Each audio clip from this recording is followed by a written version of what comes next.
amigos, muy buenas tardes. La nueva presidenta de Perú, Dina Boluarte, busca formar gobierno tras el autogolpe fallido de Pedro Castillo.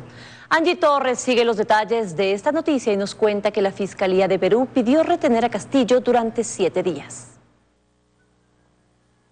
La incertidumbre se cierne sobre Perú en el primer día de presidencia de Dina Boluarte, quien pidió una tregua a la oposición para superar la crisis institucional tras la fulminante destitución y detención de Pedro Castillo, acusado de un autogolpe de Estado.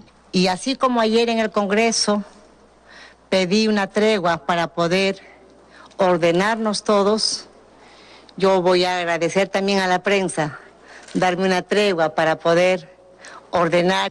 Además, en declaraciones a la prensa desde el Palacio de Gobierno, la primera mandataria indicó el avance en la formación de un gabinete ministerial. La respuesta sobre presidenta o presidente del Consejo de Ministros todavía no tenemos el nombre. En sus declaraciones, Boluarte también se refirió al tema de adelantar las elecciones. Unas voces que indican adelanto de elecciones y eso democráticamente es respetable. Estaremos viendo alternativas de mejor reorientar los destinos del país. En su primer día como presidenta de Perú, también recibió a la procesión de la Virgen de la Inmaculada Concepción a propósito del feriado nacional que se vive en ese país por esta fecha. En cuanto al presidente Castillo, pasó su primera noche recluido en la sede policial de la DIROES en Ate, donde también se encuentra el exmandatario Alberto Fujimori. Entre tanto, un juzgado supremo evalúa un pedido de la Fiscalía para mantener bajo custodia durante 7 días al destituido presidente. La decisión del tribunal se conocerá en el plazo de la ley más breve posible, según anunciaron las autoridades. El ex jefe de Estado detenido en flagrancia por rebelión y conspiración sería sentenciado hasta con 20 años de cárcel.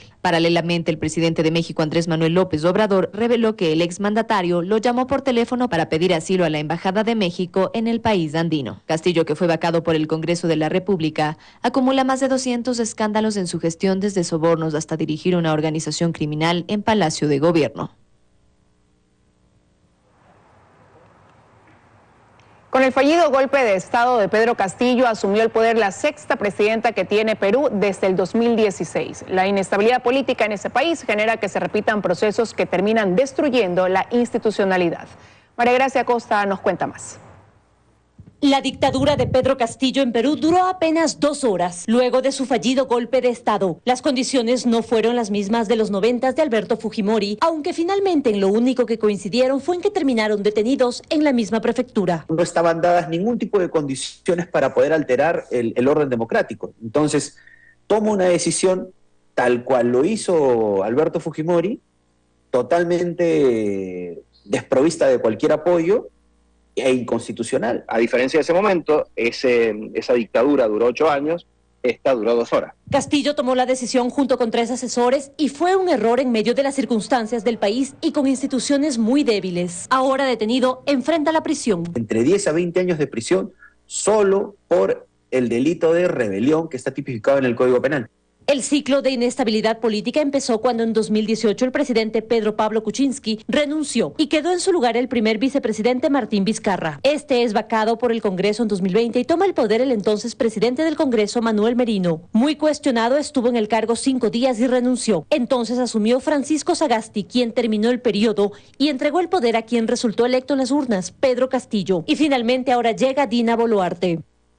Yo creo que es un error que la nueva presidenta no haya anunciado la convocatoria de elecciones generales. Ella ha asumido que el Congreso, la decisión del Congreso es para que culmine el mandato. Yo no creo que ella esté en capacidad de hacerlo y lo único que estamos haciendo es engendrar una nueva crisis. 6 presidentes en 4 años, pero aunque el país amaneciera en calma, no se ha resuelto el proceso de enfrentamientos institucionales y graves cuestionamientos.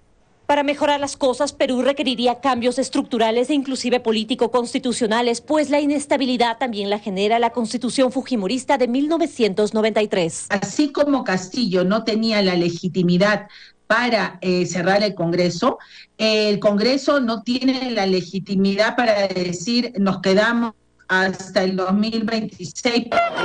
El reclamo ciudadano es que se vayan todos en un país donde el Congreso tiene apenas un 8% de aprobación.